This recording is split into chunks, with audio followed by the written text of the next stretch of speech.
अच्छा जी, बिस्मिल्लाहिर्रहमानिर्रहीम and good morning. I start the class.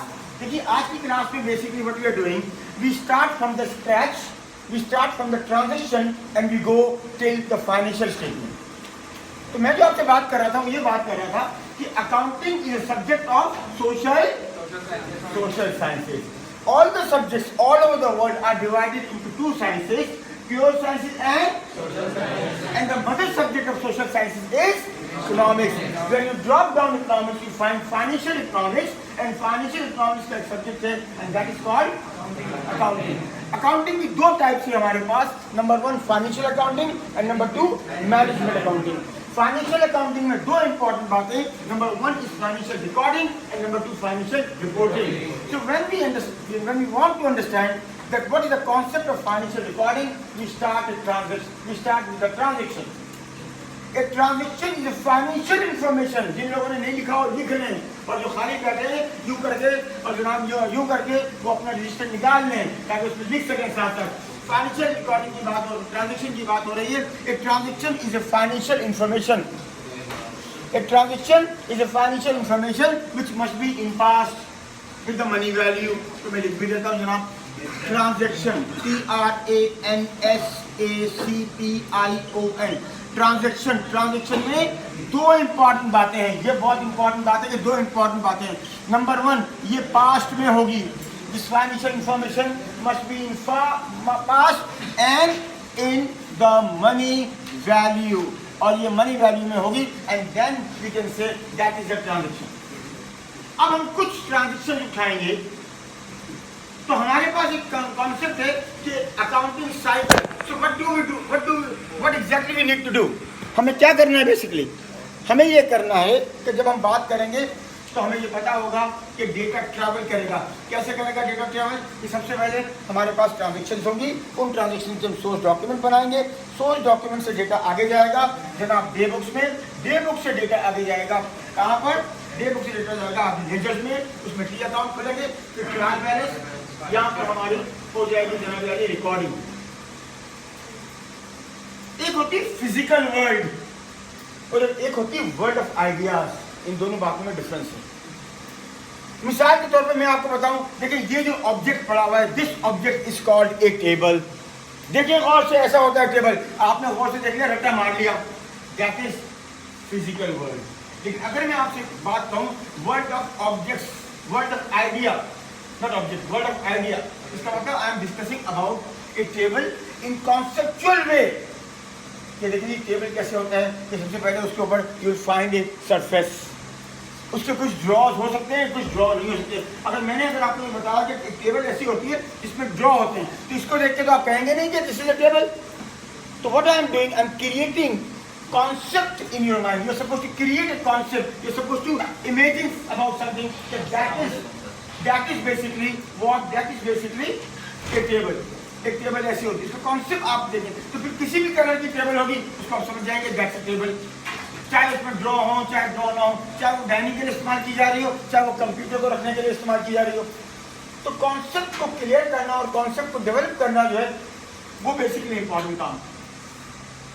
तो आज की ट्रांजेक्शन जो है वो इस तरह से होगी। हम कोई 5-7 transaction I am creating from my mind, you write them.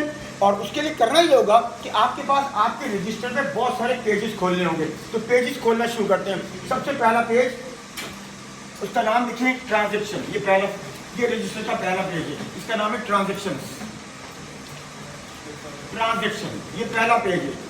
The pages which you are supposed to open are this. Number 1, जो पहला पेज आपके रजिस्टर में आप ओपन करेंगे, चाहे वो बच्चे मुझे जो है वो देख रहे हैं ऑनलाइन, वो भी ये समझ सकते हैं कि जब ऑनलाइन पे ये लेक्चर देखेंगे तो उसी तरह से कंटिन्यू करें जिस तरह से I want you to continue. तो उस तरह से आप एक चीज़ डेवलप कर लेंगे। सबसे पहला पेज जो है, उस पेज का नाम है ट्रांजैक्शन, TRANSACTION। यानी ये वो पेज है जिस पर सवाल लिखा हुआ होगा। अब उसका जो जवाब चलेगा वो इस तरह से चलेगा। तो सेकंड पेज होगा, उस पेज का नाम होगा द जर्नल, JOURNAL। ये वो पेज होगा जिस पर वो एंट्री लाएंगी जो जर्नल से रिलेटेड होंगी। और वो एंट्रीज, वो ट्रांजैक्शन कौन से पेज पर लिखी होंगी? Page number 1। तो पेज नंबर 1 पर एक ट्रांजेक्शन आएगी, वो ट्रांजेक्शन जिस पेज से रिलेट करती होगी इन टर्म्स ऑफ आंसर, वो आंसर उस पेज पे लिखा होगा। तो इस 3 घंटे की क्लास में हम क्वेश्चन को करेंगे, उसका आंसर लिखेंगे, क्वेश्चन को करेंगे, उसका आंसर लिखेंगे, और at the end of the day हमारे पास complete trial balance, income statement, balance sheet, cash flow तैयार होगा। और वो क्वेश्चन कहाँ से आएगा? वो मैं क्वेश्चन यहाँ से क्रिएट करूंगा, मैं आपको दान कर दूंगा। और आज की क्लास जो खत्म होगी तो बिजनेस अकाउंटिंग 1 के 17 चैप्टर्स खत्म हो चुके होंगे। 17 जी जी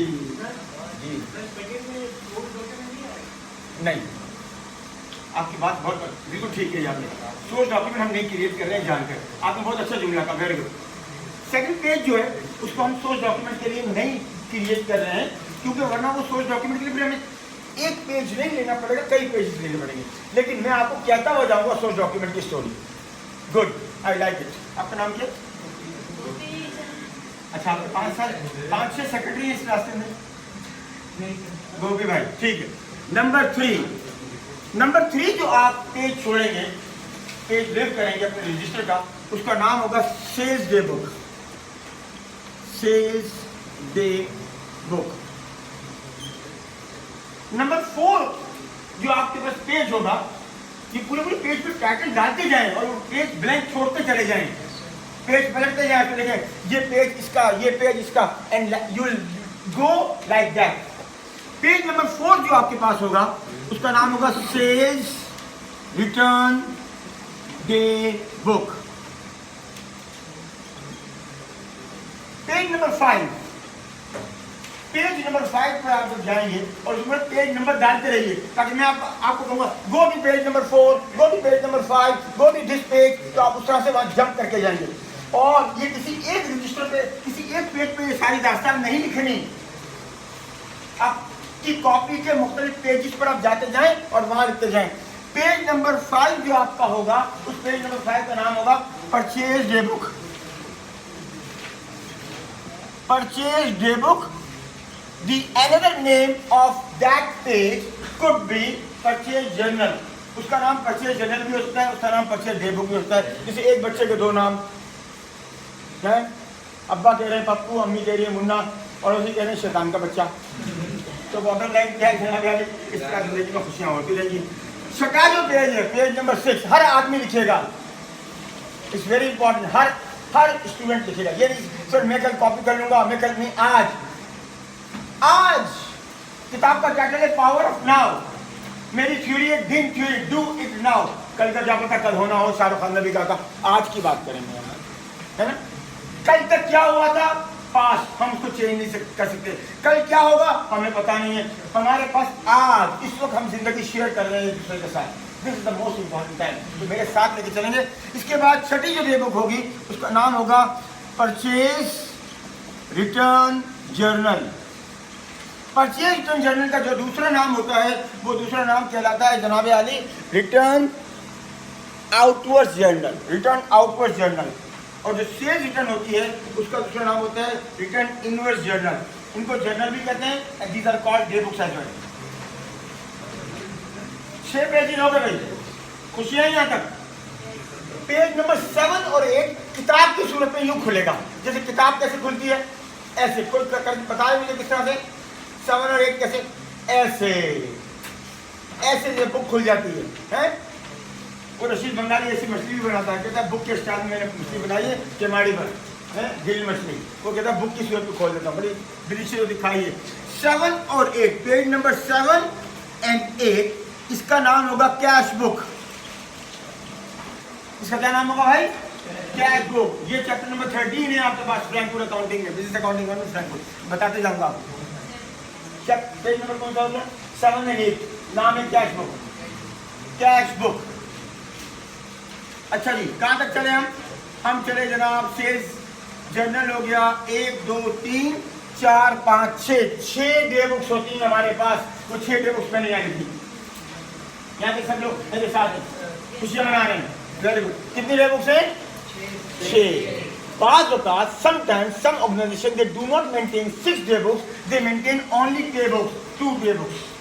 वो कैश बुक और जर्नल, द जर्नल मेंटेन करते हैं। लेकिन if the organization is big, then they or the organization wants at that moment of time, they make how many books? 6 day books. Day books के बाद page number 8 तक हम आ चुके हैं. अब पेज नंबर 9 आएगा. पेज नंबर 9 का नाम होगा the journal ledger. Journal ledger दागो काट दिए. Journal ledger. पेज नंबर 9 का क्या नाम है भाई? Journal ledger. ये मैं क्या कर रहा हूँ? प्लान बिछा रहा हूँ. मैं प्लानिंग कर रहा हूँ. प्लान आपको स्ट्रेट आउट करके दे रहा हूँ कि क्वेश्चन ऐसे चलेगा और यहाँ उसका आंसर आता चला जाएगा. Eight the end of the day आपको चलेगा अच्छा ये सारी रिकॉर्डिंग हो गई और फिर पता चलेगा सारी रिपोर्टिंग हो गई. आगे खेलेंगे.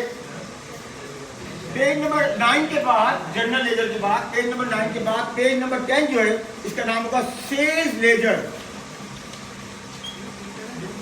Page number 10 sales ledger. इसका मतलब एक बात पता ये चला गोपी भाई कि सेल्स डे बुक कुछ और चीज है और सेल्स लेजर कुछ और है. Sales ledger is different from sales day book. Chicken tikka कुछ और है, चिकन बिरयानी कुछ और है, चिकन मसाला कुछ और है. व्हाइट चिकन कढ़ाई कुछ और है और लाल रंग की चिकन कढ़ाई कुछ और है ना. और चिकन टिक्का जिसमें नमकीन टिक्का और पता नहीं कौन कौन सा टिक्का. तो कहने का मतलब ये है कि आप बैठे और आपने कहा चिकन बिरयानी लिया, वो ले आया चिकन मसाला. तो आपने कहा भाई आपने बात नहीं सुनी. बात को सुनना और समझना दोनों इंपॉर्टेंट है लाइफ में. क्या खुशी है? आगे सेल्स लेजर के बाद जो अगला लेजर हमको जो जिसके लिए पेज छोड़ना है उसका नाम है परचेज लेजर.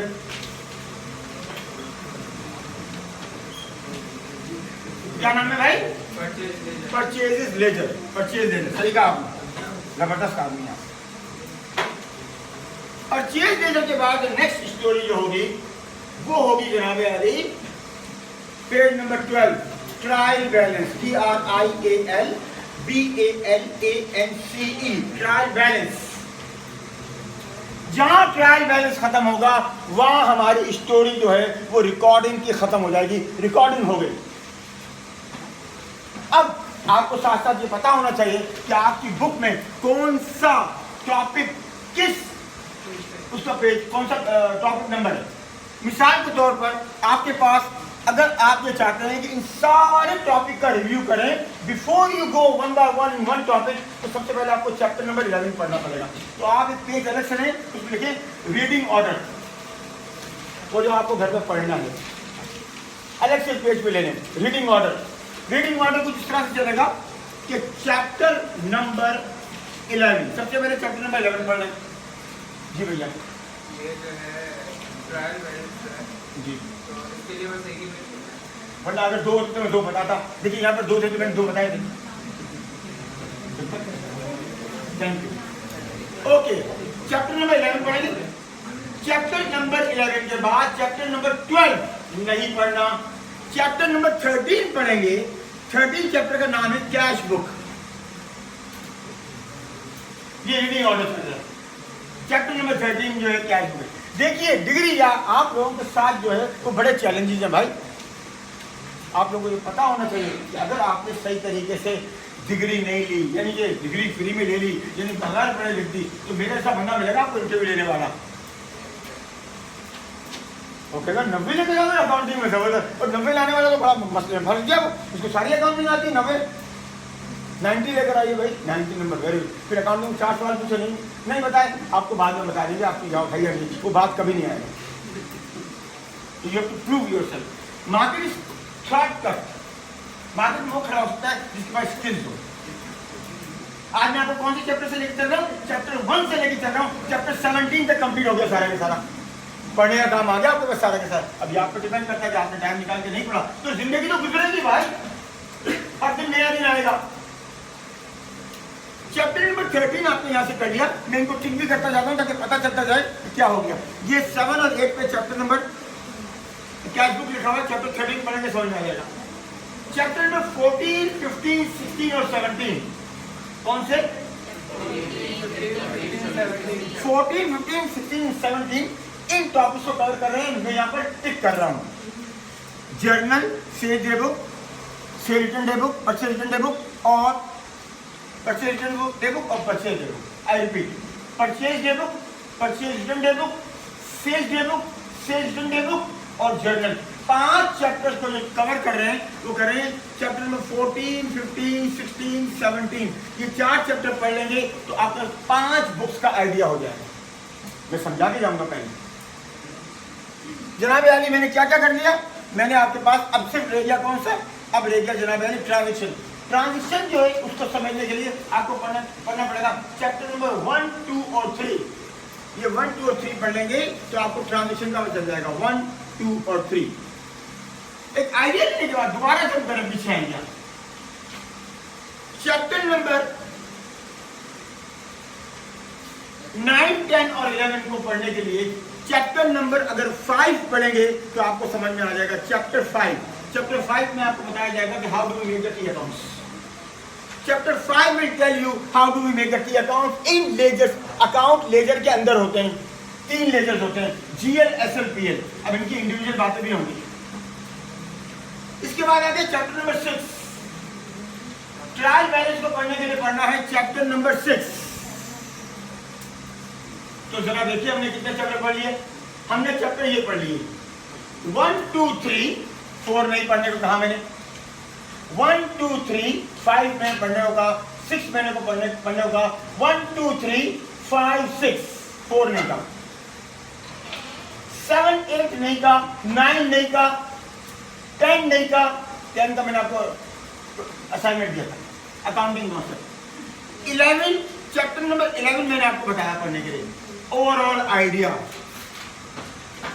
चैप्टर नंबर 12 नहीं कहा। चैप्टर नंबर 13 कैश बुक है।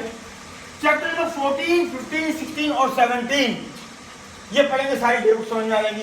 चैप्टर नंबर 17 पे पेज नंबर 202 पर, बाद बुक्स में 212 पर, बाद बुक्स में 202 पर, वहां पर एक फ्लो चार्ट बना हुआ है। उस फ्लो चार्ट को देख के समझ में आता है कि ट्रांजेक्शन फ्लो कैसे करेंगे। यहां तक यू हैव डन। क्या कर लिया आपने, यहां तक आपने रिकॉर्डिंग समझ ली। हुआ राइट। हमने काम से शुरू किया कि हमने कहा कि आप जो अभी लोग आए हैं वो भी सुन लें। मैंने ये कहा आपसे कि जनाब यारी अपना रजिस्टर उठाएंगे और उसके मुख्तलिफ पेजेस के नाम देते जाएंगे और पेज को छोड़ते जाएंगे और आगे चलते जाएंगे। पेज नंबर 1 पे मैं आपको क्वेश्चन लिखवाऊंगा, क्वेश्चन की एक ट्रांजेक्शन लेके चलूंगा।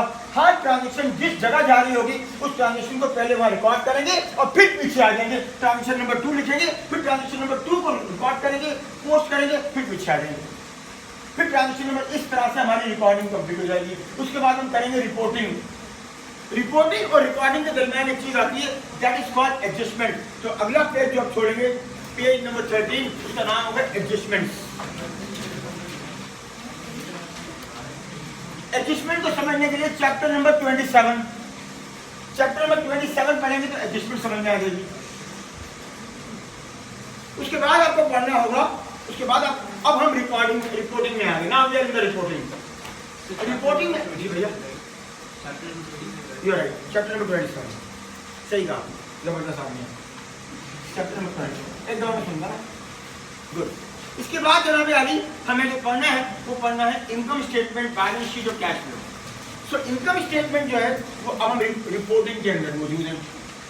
इनकम स्टेटमेंट पढ़ने के लिए आपको चैप्टर नंबर 9 पढ़ना होगा।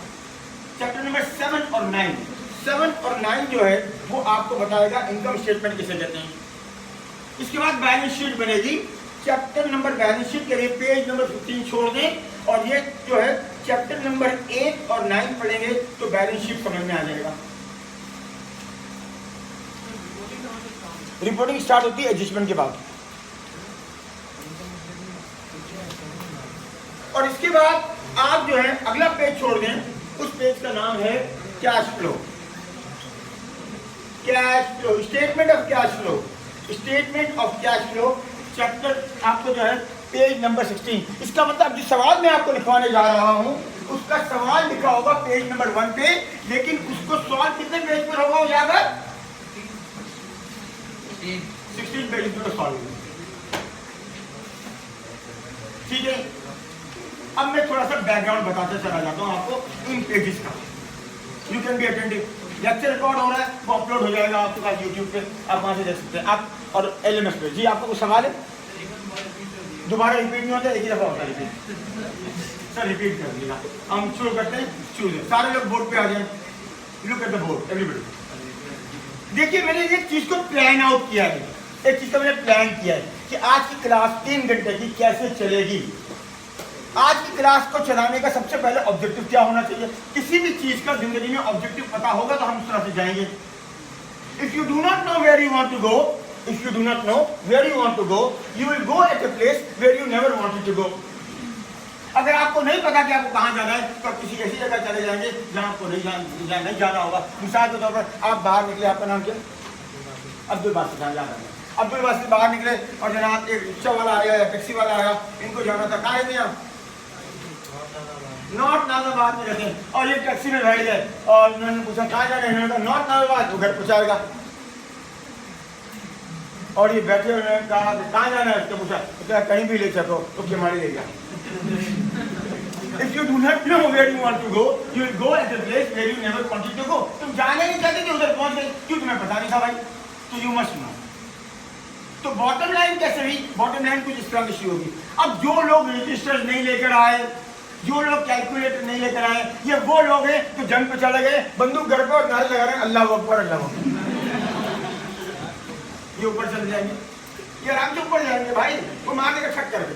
तो भाई रजिस्टर लेकर आना, you need to bring your basic stuff. हाँ, मेरे बैग के अंदर मार्कर होना जरूरी है। Being a teacher I should know my stuff. अगर मुझे याद नहीं हो किताब है तो फिर मुझे किताब भी साथ रखनी, लेकिन चूंकि किताबें याद है तो सब सॉफ्टवेयर के अंदर जो है मौजूद है। तो अब जरा इनको एनालिसिस करते हैं। Transaction is a financial information which must be in with the money value. For example, I bought a book by cash ₹100. अगर आपका पेन नीचे है तो मुझे बता दे, मैं भी चबा लेता हूँ। बाजू पेन मुंह डाल के पकड़ दो, बाजू उंगलियां भी ऐसे बैठे होते हैं। तो बॉटम लाइन क्या है कि जनाब अभी transaction, I bought a pen by cash, I will buy a pen by cash, that is not a transaction. मैं सो गया था, that is not a transaction, money value नहीं है। ट्रांजैक्शन जो हैं वो 6 डे बुक्स में से किसी डे बुक में चली जाएंगी। अगर कैश की ट्रांजैक्शन होंगी तो वो कहाँ जाएंगी? कैश बुक में। अब कैश बुक में जो ट्रांजैक्शन जब होती हैं वो किस किस्म की होती है? वो या तो कैपिटल एक्सपेंडिचर से ताल्लुक रखती है या रेवेन्यू एक्सपेंडिचर। चैप्टर नंबर 23 भी कवर होना साथ साथ। उस चैप्टर का टाइटल है capital and revenue expenditure. Capital expenditure का मतलब होता है buying of non current asset. Non current asset का मतलब होता है PPE, property plant equipment. IAS 16 international accounting number 16 पढ़ेंगे तो वहां से पता चल जाएगा कि जनाब क्या होती है अकाउंटिंग में। ये लैंड क्या होता है, बिल्डिंग क्या होती है, इक्विपमेंट क्या होते हैं, इन्हें कहते हैं नॉन करंट एसेट या फिक्स्ड एसेट्स। इसका मतलब ये हुआ कि मैं आपको ये बताना चाहता हूं कि हम जब ट्रांजैक्शंस को रिकॉर्ड करना शुरू करेंगे तो कैश बुक वो बुक है जिसमें 2 पार्ट होंगे और 2 पार्ट 2 साइड्स होंगी और उसका शेप कुछ 3 अकाउंट की तरह से होगा। उसके लेफ्ट हैंड साइड का नाम होगा रिसिप्ट और राइट हैंड साइड का नाम होगा पेमेंट। रिसिप्ट का मतलब पैसा आना, पेमेंट का मतलब पैसा जाना। पैसे आने का मतलब इनकम होना नहीं होता, पैसे जाने का मतलब एक्सपेंस होना नहीं होता। इंपॉर्टेंट बात, फॉर एग्जाम्पल अब्दुल बासित को चॉकलेट पसंद आया 100 रुपये वाला, ब्लू रिबन बेकरी में गए, बड़ा जबरदस्त चॉकलेट था, इन्होंने खाया, खुशियां मनाई। इन्होंने 100 रुपये दिए और चॉकलेट ले लिया। अब मेरा सवाल, इनकी जेब से कितने पैसे गए? 100 रुपये। चॉकलेट कितने आए? एक चॉकलेट 100 रुपये। कोई पूछे कि कैश का आउटफ्लो क्या है, आंसर इज 100 रुपीज। क्या इन्होंने चॉकलेट ले लिया? प्रोडक्ट कितने वाली आ गई? तो कोई अगर पूछे कि एक्सपेंस कितने का हुआ तो आंसर होगा 100 रुपये। अब दूसरी बात, इन्होंने सोचा, इन्होंने मुझे बताया सर चॉकलेट मजेदार लगता है, मुझे नहीं खिलाते हो भाई, मेरे सर कल मैं खिलाऊंगा। अब जनाब लिए कल दोबारा पहुंच गए, इन्होंने 500 रुपये का नोट दिया और 500 रुपये का नोट देने के बाद इन्होंने कहा 2 चॉकलेट दे दो। उसके बाद चेंज नहीं था, इनके पास भी चेंज नहीं था, वो जानता है इनको बेकरी वाला। इन्होंने कहा मैं जल्दी हूँ, बाद में ले लूँ। उसने कहा ठीक है। ये 500 रुपये देकर 2 चॉकलेट लेकर आ गए। इनकी जेब से कितने पैसे गए? लेकिन एक्सपेंस 500 का रिकॉर्ड नहीं होगा, एक्सपेंस 200 का रिकॉर्ड होगा, क्योंकि इन्होंने कितने चॉकलेट लिए? 2। इस कॉन्सेप्ट को कहते हैं accrual basis. Expenses and income are recorded on accrual basis. Chapter number 28 पढ़ेंगे, फ्रैंकफर्ट का, तो आपको समझ में आ जाएगा। अक्रूवल बेसिस पे रिकॉर्डिंग होगी के सारे के साथ। अगले दिन ये पहुंचे, वो 300 रुपये की जो कहानी खत्म हुई, बाद में उन्होंने ले ली, कहानी खत्म हुई। अगले दिन उसमें मैं सारी क्लास को खिलाऊंगा खुशियों की बारिश, और जल्दी में बटवा कर बोल गए। अब वहां पहुंचे, गान वाला जानता है इनको, इन्होंने जनाब 30 चॉकलेट लिए। 30 चॉकलेट कितने के? एक चॉकलेट 100 रुपए का, 30 कितने के? 3000। बैटरी वाला जानता है, इन्होंने कहा सर मुनव्वर का दोस्त, खुशियों की बारिश। इन्होंने 30 चॉकलेट लिए और टका दिए बगैर वापस आ गए। इनकी जेब से कितने पैसे गए? 0। क्या इनका एक्सपेंस हुआ या नहीं हुआ? हुआ। अभी तो बताया था डड्डू भाई निकले आप, मैंने बताया था क्या इससे कोई ताल्लुक नहीं होता है, प्रोडक्ट या सर्विस रिसीव करने से होता है। क्या इन्होंने 30 चॉकलेट ले लिए? नहीं ले लिए? तो इनको suppose to record the expense. इसका मतलब ये हुआ कि अक्रूवल कॉन्सेप्ट ये कहता है कि जब कभी आप एक्सपेंस रिकॉर्ड करेंगे तो not on the basis of cash करेंगे, but on the basis of product और सर्विस रिसीव की बुनियाद पर रिकॉर्ड करेंगे। तो आपकी अम्मा चाहती है, अरे भाई देखो बिजली का खर्चा कितना हो रहा है, बंद करो खर्चा हो रहा है, जबकि पेमेंट आप आज नहीं कर रहे हो, पेमेंट तो बाद में करोगे, लेकिन खर्चा आज से शुरू हो गया।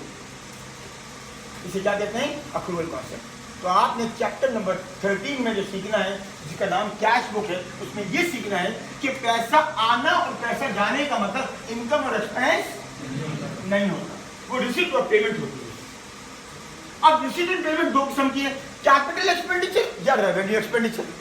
Capital expenditure means you are buying non current asset, जैसे आपने बिल्डिंग खरीदी, लैंड खरीदी for long period of time. और रेवेन्यू एक्सपेंडिचर का मतलब था day to day expense.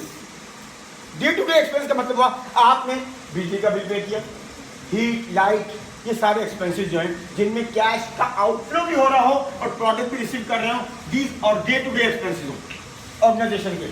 For example salaries for kit monthly expense है, ये रेवेन्यू एक्सपेंडिचर है। लेकिन किट अगर जो है वो एक और कैंपस खरीदे या इसी कैंपस में मजीद चेयर्स डाल दे या एयर कंडीशन लगा दें, तो क्या ये काम रोज करते हैं? No. So that is capital expenditure. Capital expenditure is one time story, revenue expenditure is again ए।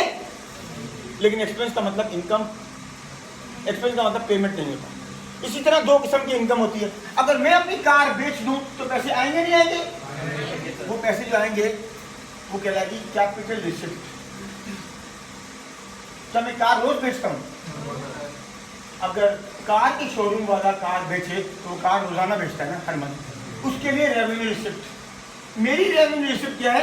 मेरी रेवेन्यू रिसिप्ट क्या है? जो मुझे यूनिवर्सिटी में पैसे दिए, या मैंने ट्रेनिंग से कमाए, या मैंने कुछ अखबार में लिखा तो वहां से कमाए, तो दैट इज रेवेन्यू रिसिप्ट। अगर अखबार वाले मुझे पेमेंट कर रहे हैं, वरना छोटे को जो सकते हैं उसकी तो पेमेंट नहीं करते हो, लेकिन आपको लिखने में मजा आता है। बॉटम लाइन क्या है? चैप्टर नंबर 13 को मैंने आपको बताया कि चैप्टर नंबर 13 का स्ट्रक्चर क्या है। एक ऐसा स्ट्रक्चर है जिसको एक टी के शेप में होता है और उसमें यहाँ रिसिप्ट होती है, यहाँ पेमेंट होती है। कैपिटल एक्सपेंडिचर जब करेंगे तो पेमेंट हो जाएगी, रेवेन्यू एक्सपेंडिचर भी पेमेंट होगी, प्रोवाइडेड कि आप उसको एक्सपेंस उस वक्त बोलेंगे जब आपने सर्विसेज रिसीव कर ली हो या प्रोडक्ट, और उनको इनकम जब बोलेंगे when you have basically earn rented the service.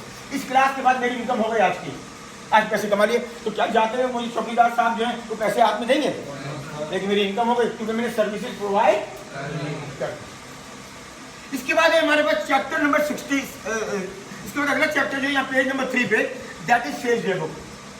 जब कभी माल का मतलब होता है वो चीज जो कि बेचने के लिए खरीदी जाए, जब कभी माल उधार पर खरीदेंगे तो जिस डे बुक में रिकॉर्ड करेंगे उस डे बुक का नाम है सेल्स डे बुक। तो दो कंडीशन, एक माल की बात होगी, माल means merchandise, inventory, stock, goods, वो माल जो बेचने के लिए खरीदा जाए उधार पर, उसको कहाँ रिकॉर्ड करेंगे? Sales day book. और अगर हमने वो माल बेचा था और वो माल थोड़े दिन के बाद एक बंदे ने वापस कर दिया तो माल वापस हुआ, तो you need to record in sale return day book. और अगर आपने उधार पर माल खरीदा, माल, अगर मिसाल के तौर पर कंप्यूटर वाले की दुकान है and he purchase computers on credit, purchase day book में रिकॉर्ड करेगा। क्योंकि अगर कैश पे रिकॉर्ड कर, अगर कैश पे खरीदा होता तो कहाँ रिकॉर्ड करता? Cash book. Very good. इसका मतलब हर चीज के लिए अलग अलग बुक है। चटनी की बोतल बाथरूम से नहीं निकलेगी, उसकी जगह क्या है? किचन है। ऐसा ही आपके घर में चटनी की बोतल कहाँ होती है? वेरी गुड, किचन में, शाबाश। आगे खेलते हैं। तो परचेज, सेल्स और सेल्टन। परचेज समझ गए, परचेज आपने किया था उधार पर, आपने वापस कर दिया। Purchase day book, 4 books 2 condition. कितनी बुक्स है? हाँ, फिल्म का नाम कौन सा याद आ गया? 2 फूल 1 माली, या 1 फूल 2 माली, क्या था? ऐसे ही कुछ था। गूगल नहीं मारना तो अच्छी चीज गूगल मारो भाई, तो सब ने बताया था। और भाई बॉटम लाइन ये 4 डे बुक्स और कंडीशन कितनी? 2। कौन कौन सी? उधार पर होगा, कैश पे नहीं होगा, और माल के मुतालिक बात होगी, गुड्स के मुतालिक। 5 डे बुक्स बता डे बुक्स के बाद 5 के बाद 6ठी डे बुक जो उसका नाम है जर्नल। जर्नल वो डे बुक है जो एक अम्मा की तरफ है। जिस बच्चे को कोई नहीं चिपकाता, अम्मा चिपका लेती है। बाप के अब्बा कहेंगे कम में माँ तेरी बेटा आएगा। तो बॉटम लाइन में जो ट्रांजेक्शन कहीं नहीं जाएंगी वो जर्नल में चली जाएंगी। कहाँ चली जाएंगी? फॉर एग्जाम्पल, आपने अली हसन को माल बेचा और गलती में लिख दिया अली हुसैन को। अब अली हुसैन को फोन करो वगैरह, कौन है भाई? अब मेरा पेमेंट करो। उसने भाई कभी आपको बेचा ही नहीं था। अब आप करेक्शन करेंगे तो जो करेक्शन की एंट्रीज होंगी वो कहाँ होगी? वो जर्नल में। फिक्स एसेट की वैल्यू डिक्लाइन कर गई यूजेज की वजह से, उसको कहते हैं डेप्रिसिएशन। ये रिकॉर्डिंग डेप्रिसिएशन कहाँ रिकॉर्ड करेंगे? जर्नल में। एक बंदे को माल उधार में बेचा था, भाग गया, बैड डेट्स कहाँ रिकॉर्ड करेंगे? जर्नल में। एक बंदे को डाउट हुआ, हाँ हुआ लेट आई, इसका मतलब ये हुआ कि मैंने जो माल बेचा है वो जल्दी लेके भाग भी जाएगी पैसे दिए। फॉर एग्जाम्पल ये अच्छा बच्चा है। तो बॉटम लाइन क्या है? तो जो डाउट करते हैं, तो अकाउंटिंग में चैप्टर नंबर 10 में एक कॉन्सेप्ट है, that concept is called prudence. Prudence कहता है एक्सपेक्टेड लॉसेस को रिकॉर्ड करो और एक्सपेक्टेड गेन को मत देखो। अगर आप मुझे बताएं सर मुनव्वर, आपके जो स्टॉक चेंज में पैसे लगे हुए हैं और वो जो शेयर उसकी वैल्यू ऊपर जाएगी तो मैं एक काम से सुनकर डिसीजन निकाल दूंगा। लेकिन अगर मुझे पता चले कि नहीं इसकी वैल्यू कम होने वाली है, so I need to record according to prudence concept. So prudence concept ये कहता है कि अगर मुझे डाउट हो, मिसाल के तौर पर हुबा आपके साथ कौन बैठी है? मेहदिया पक्की दोस्त है भाई। जैसे मैंने उबा को माल भेजा, मेहदिया मेरे पास सर पैसे नहीं देगी, पक्की दोस्त है, पहले बताएगी। अब मेरे दिल में इसने खुद का डाल दिया, मैंने नहीं देगी भाई, तो अकाउंटिंग खुद का रिकॉर्ड करेंगे। इसे कहते हैं according to prudence or conservative concept. Accountants are not feeling good for the good news, they are not feeling बुराई होने वाला है। उसके लिए हम रिकॉर्ड करेंगे, प्रोविजन बनाएंगे, प्रोविजन और डाउटफुल डेट के अलाउंसेस बनाएंगे। उसको कहाँ रिकॉर्ड करेंगे? जर्नल में। एरर्स 6 किस्म के एरर्स होते हैं, commission, omission, compensation, reversal, original, principle. किसी किस्म का एरर होगा कहाँ रिकॉर्ड करेंगे? जर्नल में। कुछ एरर ऐसे होते हैं जो इन कॉकरोच से रिलेट नहीं करते हैं, उसके लिए सस्पेंस अकाउंटिंग बनाई जाती है, कहाँ रिकॉर्ड करेंगे? जर्नल में। इसका मतलब जर्नल। पिछले साल में जो डेटा खुला हुआ था, बैलेंस शीट जो लास्ट ईयर बनी थी, इनकम स्टेटमेंट हर साल बंद हो जाती है। पिछले साल का एक्सपेंस और पिछले साल का इनकम उस साल रिकॉर्ड हो गया, प्रॉफिट निकल आया, प्रॉफिट कैपिटल में जमा हो गया, या अगर कंपनी थी तो रिटेन अर्निंग के अकाउंट में जमा हो गया प्रॉफिट, और बैलेंस शीट खुली हुई है, तो पिछले साल की बैलेंस शीट के सारे अकाउंट जब इस साल ट्रांसफर होंगे तो ट्रांसफर होंगे in terms of opening entry. तो ओपनिंग एंट्री रिकॉर्ड होगी, कहाँ रिकॉर्ड होगी? जर्नल में। इसका मतलब ये हुआ कि ट्रांजिशन के बाद सोर्स डॉक्यूमेंट बने और सोर्स डॉक्यूमेंट अपनी अपनी डे बुक्स में रिकॉर्ड हो गए। इसका मतलब आपको जर्नलाइजिंग आ गई। ये सारा काम कंप्यूटर कर रहा है। फिर आपने सर मुझे क्यों, आप ये क्यों सिखा रहे हैं? और बाई कंप्यूटर में ये अक्ल थोड़ी है कि कैपिटल एक्सपेंडिचर को अगर हमने रेवेन्यू एक्सपेंडिचर रिकॉर्ड किया तो कंप्यूटर वही करेगा। तो यू मस्ट नो दैट। इसके बाद अगले स्टेज में हम आते हैं तो हमारे पास लेजर्स मिलते हैं। लेजर है 3। इन लेजर में 3 लेजर में टी अकाउंट्स होते हैं। टी अकाउंट्स है चैप्टर नंबर 5 में। सेल्स लेजर में उन लोगों की अलग अलग अलग टी शेप में अकाउंट होंगे जिन लोगों को हमने माल उधार पर बेचा। These are our credit customer.